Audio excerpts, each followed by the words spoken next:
Hello, everyone. I'm a 30-year-old software architect and data analyst. For the past 5 years, my entire universe revolved around two things: my wife, Chloe, and my tech startup, Aegis Flow. Aegis Flow is a specialized cybersecurity and data routing platform that I built literally from a folding table in our apartment. I spent 18-hour days coding, calculating data frameworks, and burning my health to the ground to ensure we secured our market niche. Chloe was my rock, or so I thought. She was a corporate consultant with a sharp eye for presentation, and when Aegis Flow started scaling, she helped me organize our early pitch decks. We got married 4 years ago, right as the platform hit its first major profit milestone. To celebrate, we bought a beautiful, minimalist townhouse in Seattle. Life felt like a perfectly optimized algorithm. I was handling the technical infrastructure, she was managing her high-profile clients, and our joint bank accounts were growing faster than I ever anticipated. But as an analyst, my entire career is built on recognizing anomalies. In data, an anomaly is a single point that doesn't fit the established pattern. And about 8 months ago, Chloe's behavioral patterns began to shift. It started with her devices. Chloe had always been incredibly relaxed with her phone and laptop. We knew each other's passcodes, and her iPad usually sat open on the kitchen counter. Suddenly, everything went under biometric lockdown. New facial recognition, complex alphanumeric passwords, and her phone was consistently placed screen down whenever I entered the room. When I asked her about it casually during breakfast, she gave a rigid, corporate smile.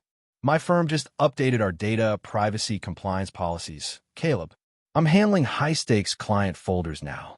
I can't risk any compliance leaks. I accepted the explanation. It made logical sense. What didn't make sense was the sudden shift in our corporate office dynamics. Aegis Flow was preparing for our series a funding round, aiming for a $12 million valuation. It was a massive milestone. But during our weekly internal security audits, my lead developer pointed out a highly disturbing metric. Someone was accessing our secure cloud repository outside of standard business hours. The IP addresses were masked through a highly sophisticated proxy network, but the access credentials used belonged to a legacy administrative profile, a profile I had created for Chloe years ago when she helped me with the initial business registrations, and one I had foolishly forgotten to deactivate. I sat at my desk at 2 a.m. watching the data logs. Someone wasn't just browsing. They were systematically downloading our proprietary encryption protocols and our confidential list of enterprise clients. The very next day, a major regional competitor called Vanguard Cyber Systems, a massive, aggressive tech firm known for swallowing smaller startups, abruptly launched a new marketing campaign. Their upcoming software update featured a product description that used the exact, hyper-specific technical terminology that I had written in my private engineering journal just 3 weeks prior. My heart hammered against my ribs. I ran a deep forensic check on the masked IP addresses from our data leak. It took me 6 hours of scraping network nodes, but I finally bypassed the proxy. The primary signal wasn't coming from Vanguard's corporate headquarters. The signal was coming directly from the encrypted router inside my own living room. My wife wasn't just hiding corporate text messages. She was systematically stealing the blueprints of my life's work. I didn't confront her. I didn't scream, and I didn't let my expression change for a single microsecond. In data engineering, if you alert a virus that it has been detected, it immediately mutates or goes into hiding. Instead, you isolate it in a sandbox environment, observe its behavior, and let it destroy itself. The final confirmation dropped like an anvil the following Friday. I came home early and found a thick legal envelope sitting on the console table. Chloe had forgotten to intercept the mail. I opened it to find a fully drafted, unilateral petition for divorce, citing irreconcilable differences. But the divorce petition wasn't the terrifying part. Attached to it was a comprehensive financial motion demanding 50% of Aegis Flow's intellectual property and corporate assets, along with an aggressive injunction to freeze all my personal and corporate bank accounts the moment the papers were served. Chloe didn't just want out of the marriage. She had teamed up with Vanguard Cyber Systems to completely decapitate my company crash my valuation, and force me to sell my remaining shares to them for pennies on the dollar, while she walked away with a multi-million-dollar payout from my direct competitor. I carefully slid the legal documents back into the envelope, placed it exactly where I found it, and walked into the kitchen to prepare dinner. When Chloe walked through the door an hour later, tasting the pasta sauce and kissing my cheek, I smiled back. "Everything looks perfect, honey," I said. And I meant it, because while she was planning a corporate execution, I was already writing the code for her financial ruin. The morning after finding the divorce petition, I woke up at 5 a.m. Chloe was sleeping soundly beside me, her breathing slow and rhythmic. I looked at the woman I had shared a bed with for 4 years and felt nothing but an absolute Arctic coldness. No anger. Anger is a destructive emotion. It clouds data analysis. Right now, I needed mathematical precision. I drove to the Aegis Flow office long before the business day started. I had to act before her attorneys officially served me the papers and attempted to freeze our operational corporate accounts. I called an emergency meeting in our secure, windowless conference room, inviting only 2 people, my lead developer and closest friend, Marcus, and our chief legal counsel, Elena. When I displayed the security logs on the screen, clearly showing Chloe's administrative profile, cloning our encrypted source codes, and shipping them to Vanguard Cyber Systems servers, the room went completely dead silent. "This is a multi-million-dollar corporate execution, Caleb," Marcus whispered, rubbing his eyes in disbelief.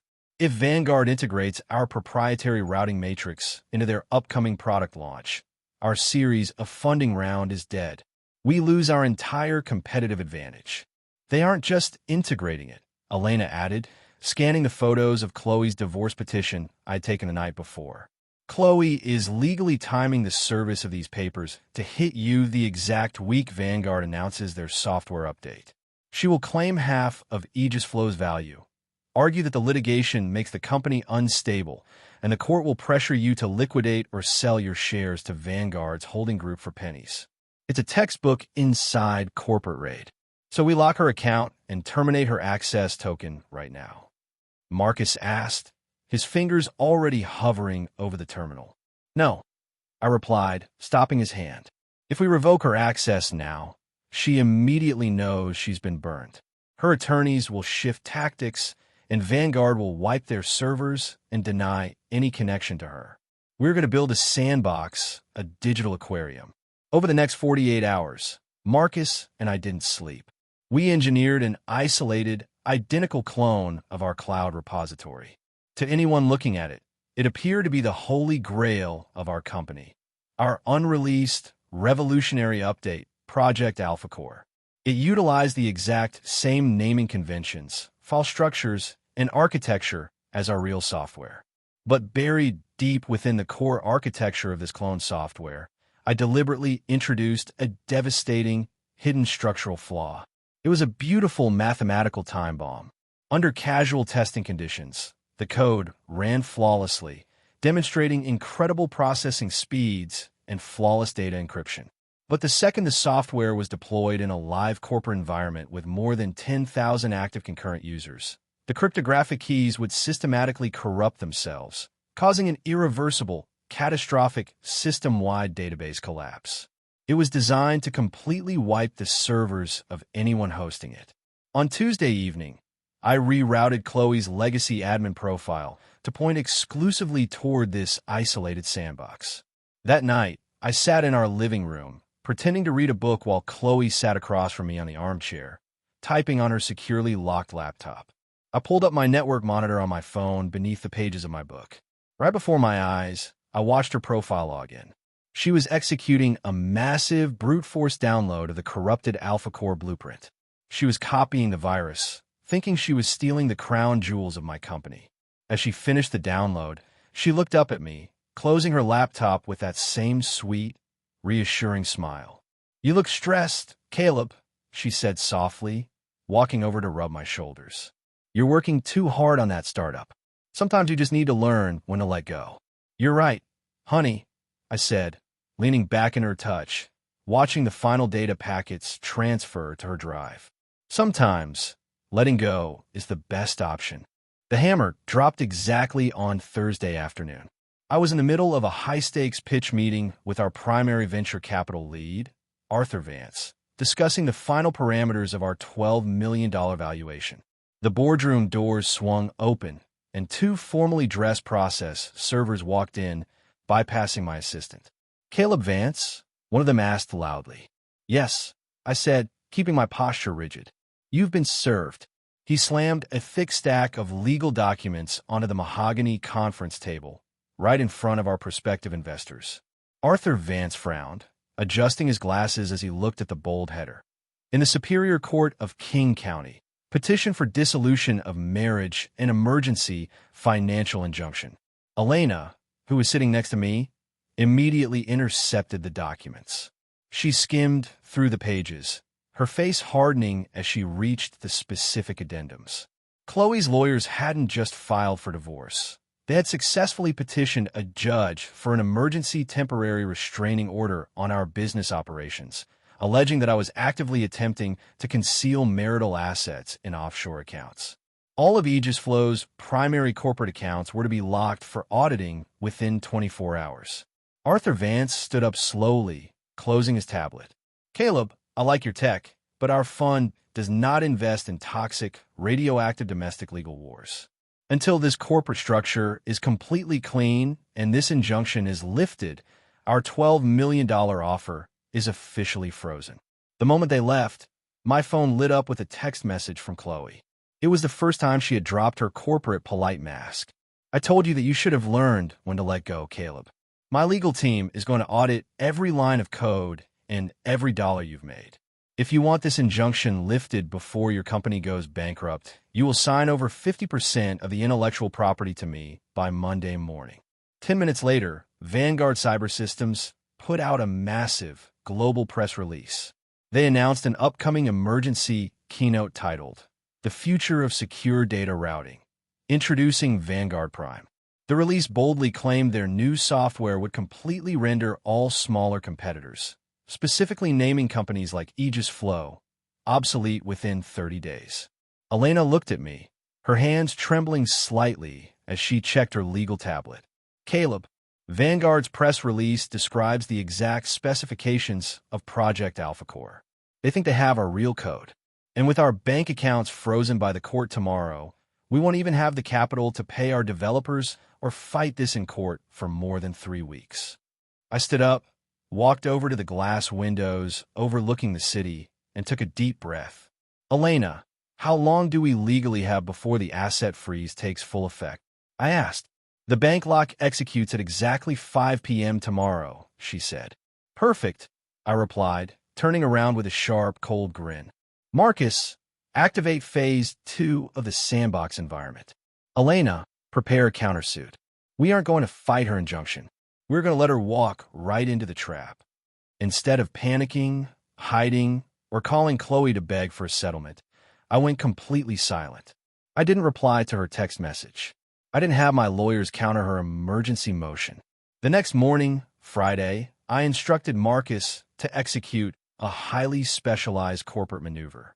Since Aegis Flow's primary bank accounts were scheduled to be frozen by 5 p.m., I legally utilized a pre-existing corporate clause in our bylaws. I authorized an immediate, high-priority bonus payout to every single one of our core developers and engineers, exhausting our operational cash flow legitimately before the court could lock it. I didn't steal the money. I paid my people in advance for the next 3 months of development work. The accounts were drained legally, leaving exactly $0 for Chloe's auditors to freeze or skim. At 3 p.m., I made my next move. I knew Chloe's legal team was monitoring my corporate email and communication channels. I drafted a deliberate, confidential memo to Marcus, marked with the highest security classification. "Marcus, Vanguard's upcoming product launch matches our Alpha Core framework perfectly. We have been completely compromised. If Vanguard deploys this specific code to their enterprise clients next Monday, Aegis Flow will lose everything. Do not alter the master server files under any circumstances." I knew exactly what Chloe would do with that memo. She was still monitoring the network through her sandbox access. Within 20 minutes of sending it, our tracking logs showed her profile, downloading the memo, and immediately forwarding it to an unlisted, secure server owned by Vanguard's chief technology officer. She thought she had delivered the final, crushing blow. She thought she had proof that I was completely defeated. Over the weekend, Chloe texted me again, her tone dripping with absolute arrogance. "My lawyers told me your corporate accounts are empty, Caleb. Nice try paying your developers early, but it changes nothing. Vanguard launches on Monday morning. By Monday afternoon, your company's value will be zero. Sign the 50% IP transfer today, or I will make sure you leave this marriage with personal bankruptcy." I didn't reply.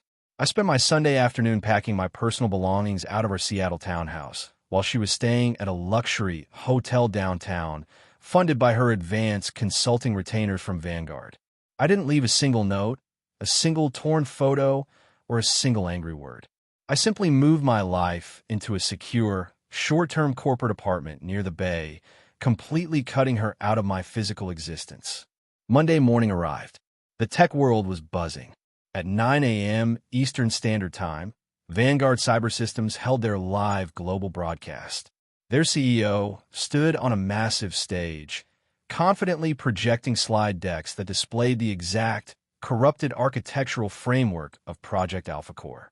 He announced that over 40 major enterprise clients, including 3 massive regional hospital networks and a national logistics firm, had already pre-installed the framework over the weekend for a live, real-time data migration starting at 10 a.m. I sat in our empty office with Marcus and Elena, a cup of black coffee in my hand, watching the live stream. "It's live," Marcus whispered, his fingers flying across our monitoring dashboard. Vanguard's enterprise clients have just initialized the software. The concurrent user count is hitting 5,000, 7,000, 9,000. At exactly 10:14 a.m., the concurrent user counter on Marcus's secondary monitor blinked in a sharp, violent neon green. 11,420 active enterprise nodes. The threshold had been crossed. The sandbox trap was no longer an isolated simulation inside my living room. It was now a live, raging wildfire inside Vanguard Cyber Systems production network. Because Vanguard's engineering team had skipped standard, multi-month beta testing protocols in their desperate rush to front-run Aegis Flow and execute Chloe's corporate raid. They had deployed the corrupted code directly into their centralized master infrastructure. They thought they were installing a Ferrari engine. They didn't realize the fuel lines were filled with nitroglycerin. "The cryptographic loop has initiated," Marcus muttered, his voice dropping into a rhythmic, intense whisper as lines of automated server diagnostics began cascading down his terminal. Vanguard's master authentication servers are attempting to validate the data routing tokens using our fake Alpha Core keys. Look at the latency metrics, Caleb. It's starting. On the main projector screen, we watched the public status dashboards of Vanguard's major clients. First, the regional hospital network's external data portal turned from green to a flashing amber. Then, the national logistics firm's real-time fleet tracking map completely froze. The mathematical flaw I had designed was simple yet utterly lethal. The code forced the servers into an infinite cryptographic feedback loop. Every time a user attempted to log in, the system duplicated the encryption request exponentially. At 10,000 users, the processing power required to run the loop exceeded the hardware capabilities of Vanguard's entire cloud matrix. The servers were literally choking themselves to death on their own data packets. By 10:45 a.m., Vanguard's public status page didn't just show an outage. The entire domain dropped offline, replaced by a cold, generic cloud hosting error. 504 gateway timeout. Server infrastructure unreachable. "Caleb," Elena said, her eyes locked on her legal terminal as a flood of automated alerts began filing in. "The tech news wires are absolutely exploding. TechCrunch just posted an emergency bulletin. 3 major hospital groups have switched to backup paper charting because their entire patient data network has collapsed. The logistics conglomerate has completely lost tracking of nearly 400,000 active freight shipments across the country. This isn't just a software bug. This is a national corporate catastrophe.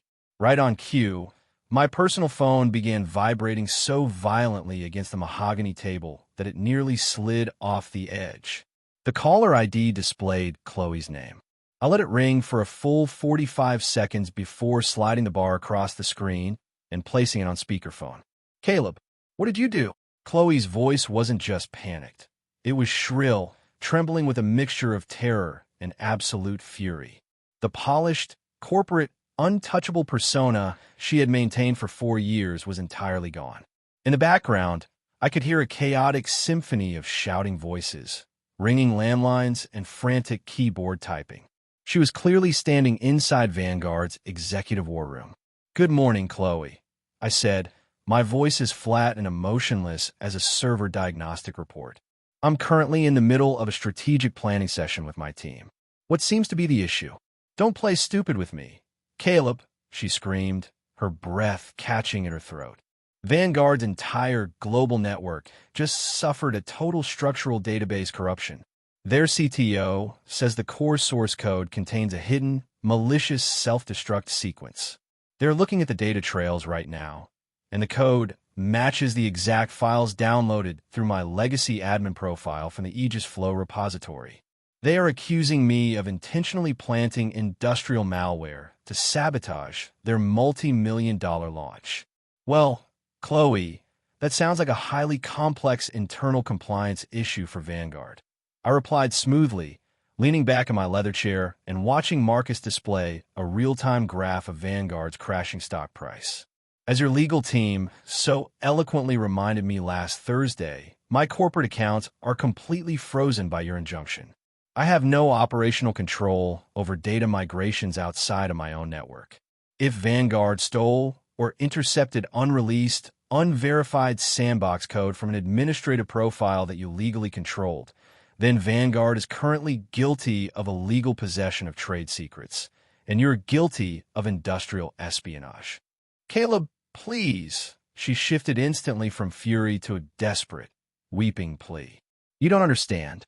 I signed a personal indemnity contract with Vanguard to secure my consulting shares. If this network failure causes permanent data loss for their enterprise clients, Vanguard will face hundreds of millions of dollars in civil liability lawsuits, and their legal team will ruin me. They will sue me for every penny I will ever make. They're already threatening to file criminal fraud charges with the SEC. You have to give them the encryption patch. Fix the code, Caleb. Please." "I'm afraid I can't do that, Chloe," I said, my voice dropping into a razor-sharp, chilling register. "You wanted to find out what happens when I let go. Well, I let go. Have a wonderful audit." I hung up the phone before she could speak another word, turned it completely off, and slid it into my desk drawer. "Elena," I said, looking over at our chief legal counsel, who had a massive smile spreading across her face. "File our countersuit in federal court right now. We are suing Vanguard Cyber Systems for the theft of intellectual property, and we are suing Chloe Vance for a gross breach of fiduciary duty, fraud, and corporate conspiracy. Let's make sure the press receives a copy of our forensic data logs before the market closes." Part 6, the federal inquest and the total collapse of Chloe's matrix. By Wednesday morning, the corporate battlefield had shifted from a private domestic dispute into a high-stakes federal investigation. The scale of the Vanguard system failure had paralyzed critical components of regional infrastructure, drawing the immediate, heavy-handed attention of the Federal Trade Commission, FTC, and the Securities and Exchange Commission, SEC. When a multi-billion-dollar tech conglomerate accidentally wipes the operational data of 3 major hospital networks and a national logistics supplier using unverified, stolen source code, the government doesn't just ask questions, they deploy forensic auditing teams. I sat in Elena's primary legal suite, surrounded by boxes of neatly categorized network data logs, encrypted source code histories, and timestamped forensic reports. On the dual monitor setup across the room, the financial tickers told a brutal story. Vanguard Cyber Systems stock price was in an absolute freefall, losing over 42% of its total market capitalization in less than 72 hours. Wall Street had realized that the company's grand update wasn't a competitive triumph. It was a corporate crime scene. The door to the conference suite opened, and Elena walked in, carrying a pristine white paper cup of espresso and a stack of fresh, stamped legal filings. She looked exhausted but completely victorious. "Caleb, the Department of Justice has officially requested our forensic server logs," Elena said, sitting down and sliding a copy of the formal federal subpoena across the table. Vanguard's executive board is in a total state of panic. Their chief technology officer was forced to resign at midnight, and their legal team just spent the last 6 hours trying to throw Chloe completely under the bus. They've already handed over her signed, independent consulting agreement and her personal digital access records to the federal investigators. "They're trying to frame her as a rogue actor," I said, taking a slow sip of my coffee. "They want to claim that she lied about the authenticity of the code to secure her equity shares, and that Vanguard had no idea the software was unverified." "Exactly," Elena nodded, clicking her tablet screen to display our active federal countersuit. "But they didn't realize we had already archived the data trails. Our forensic logs clearly prove that Vanguard's engineering servers initiated automated pings to Chloe's Sandbox profile weeks before she ever filed for divorce. They knew exactly where the code was coming from. They were actively participating in the theft of Aegis Flow's intellectual property. And because we filed our federal countersuit before the markets opened, Vanguard's board cannot hide behind a curtain of ignorance." Right as Elena finished her sentence, my work laptop chimed with an incoming high-priority notification. It was an emergency legal memo sent directly from Chloe's primary divorce attorney, Richard Sterling. The email contained a formal, urgent request for a settlement conference scheduled for 2 p.m. that afternoon at his corporate headquarters downtown. Attached to the invite was a signed, unilateral motion from Chloe's team to completely dissolve the emergency financial injunction against Aegis Flow with immediate effect. She wasn't just dropping her demands. She was begging to open a dialogue before the federal indictments dropped. At exactly 2 p.m., Elena and I walked into the glass-walled boardroom of Sterling and Associates. Chloe was already sitting at the massive granite table, flanked by 2 corporate defense lawyers she had clearly hired over the weekend. She looked unrecognizable. The immaculate, calculated, high society aesthetic she had worn like armor for 4 years had entirely vanished. Her eyes were bloodshot, her face was pale, and her hands were trembling so visibly that she had to keep them folded tightly in her lap. Her lead defense attorney, a senior partner named Marcus Vance, no relation to our developer, stood up to shake Elena's hand, but the corporate politeness lasted less than 5 seconds. "Let's bypass the standard legal posturing," Vance said, leaning forward on his hands.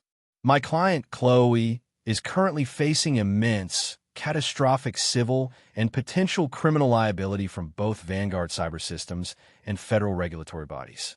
Vanguard is preparing to sue her for $45 million in direct corporate damages based on the personal indemnity clause she signed in her consulting contract. The SEC is actively reviewing her financial communications regarding the transfer of Aegis Flow's data." I looked directly at Chloe, but she couldn't even manage to lift her chin to meet my gaze. She stared blankly at her folded hands. "We are here to offer a total, absolute concession in the domestic matter," Chloe's attorney continued, sliding a comprehensive, pre-signed legal contract across the table toward Elena. "Chloe is withdrawing her petition for 50% of Aegis Flow's intellectual property. She is relinquishing any and all claims to your corporate assets, future valuations, and your investment rounds. Furthermore, she is agreeing to a complete, clean break divorce with no spousal support, and she will sign over her entire equity share of your Seattle townhouse to you for the sum of $1. In exchange, Caleb, we need you to withdraw your federal fraud and conspiracy countersuit against her, and you must sign a non-disclosure agreement regarding her involvement with the Sandbox Code." Elena didn't even pick up the document. She simply leaned back in her chair and tapped her pen against her legal notepad. "Your client attempted to execute a cold-blooded corporate assassination against Caleb's life's work," Elena said, her voice dropping into a razor-sharp, chilling register. "She abused her marital status to systematically download proprietary infrastructure, conspired with a direct competitor to bankrupt Aegis Flow, and used a fraudulent court injunction to freeze our operational accounts during a critical $12 million funding round. You're offering us assets that Caleb already legally owns or paid for. That is not a settlement. That is a surrender. What do you want, Elena? Richard Sterling asked, his voice cracking slightly with exhaustion. If you take this to a federal trial, the litigation will take years, and it will drain Aegis Flow's resources. Aegis Flow's resources are perfectly fine. I intervened, speaking for the first time. I leaned forward, looking directly into Chloe's terrified eyes. I paid my development team 3 months in advance before your freeze executed, Chloe. My company has zero debt. Our code is pristine, and our valuation is completely intact. Vanguard, on the other hand, is a burning building. Here are my terms, and they are entirely non-negotiable. Chloe swallowed hard, finally looking up at me, her lower lip quivering. First, I said, holding up a finger, you will sign the clean break divorce and the townhouse transfer immediately, today, in this room. Second, you will provide a full, unedited, notarized deposition detailing every single meeting, text message, and financial transaction between you and the executive board of Vanguard Cyber Systems. You will hand over the keys to your private cloud storage where you archived your communications with their CTO. Third, we will not withdraw our federal countersuit against you. We will allow the court to determine your liability, but we will agree to cap your direct financial damages to Aegis Flow at $1.5 million, which will be paid out of the liquidation of your personal investment accounts and corporate consultancy assets. Caleb, please. Chloe finally broke down, tears spilling down her cheeks as she reached across the table, her voice cracking with pure desperation. That will completely wipe out my entire life savings. I'll have nothing left. I'll be bankrupt before I'm 31.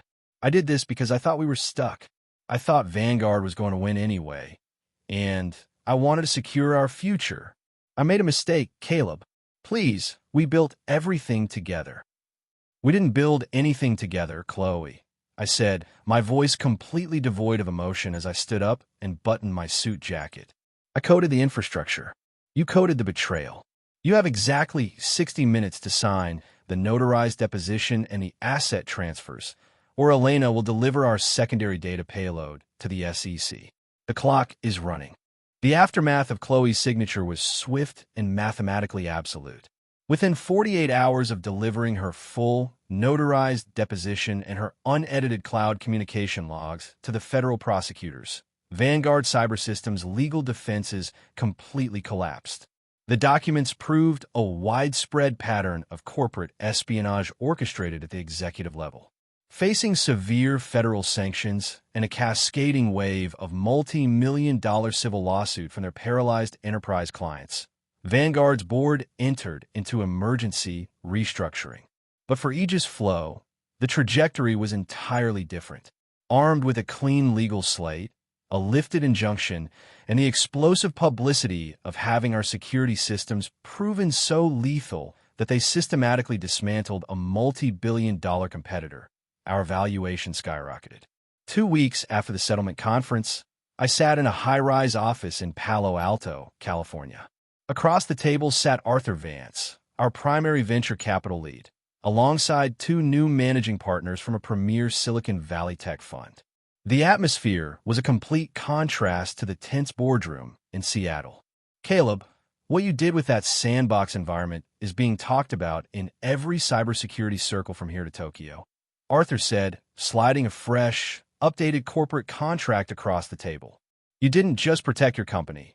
You provided a live environment proof of concept for Aegis Flow's defensive capabilities. We aren't looking at a $12 million Series A anymore.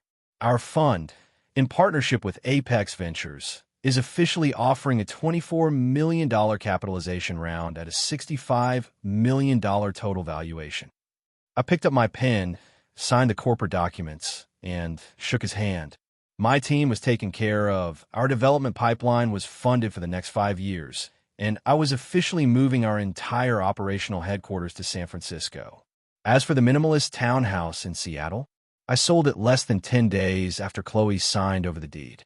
The market was incredibly hot, and the sale brought in a significant financial surplus that went directly into my personal investment portfolio.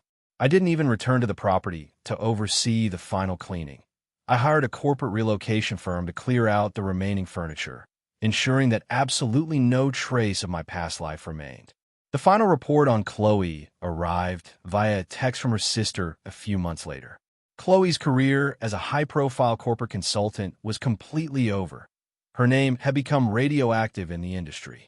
Her personal investment accounts and luxury assets were entirely liquidated to satisfy the $1.5 million civil judgment we won against her, as well as her massive defense attorney fees.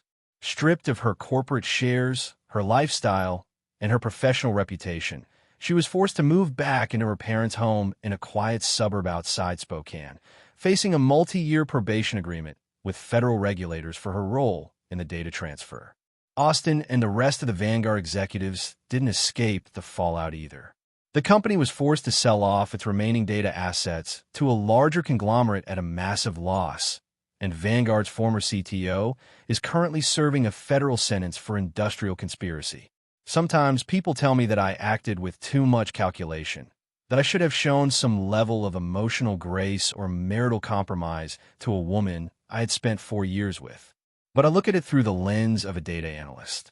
A secret 4-month communication thread, a coordinated corporate raid, and an intentional legal injunction to freeze my company's lifeblood is not a moment of panic. It is a cold, calculated decision to treat a loyal, stable partner like a disposable safety net while shopping for a wealthier option. And in my system, once a user profile proves to be a malicious internal threat, you don't offer it a second chance. You isolate it, you observe it, and you let it completely purge itself from the mainframe. Today, my life in California is completely optimized. I live in a beautiful, light-filled apartment overlooking the Golden Gate Bridge. Aegis Flow is scaling faster than any other security platform in the sector, and every single morning I go running along the marina with Zeus, my German Shepherd. The betrayal was incredibly painful when the anomaly first appeared, but it ultimately forced a total structural upgrade. I avoided a catastrophic marriage, doubled my company's net worth, and completely reclaimed my future. Thank you so much to everyone in the community for following this journey and providing your incredible support through every phase of this corporate battle. Your insights kept my head clear when the system was under fire. If this story reminded you that you are a primary priority and that you should never let anyone treat your life's work like a backup option, please smash that like button, drop your thoughts in the comment section below, and hit the notification bell to subscribe. Life is far too short to let toxic data slow you down. Take care of yourselves, stay secure, and I will see you in the next story.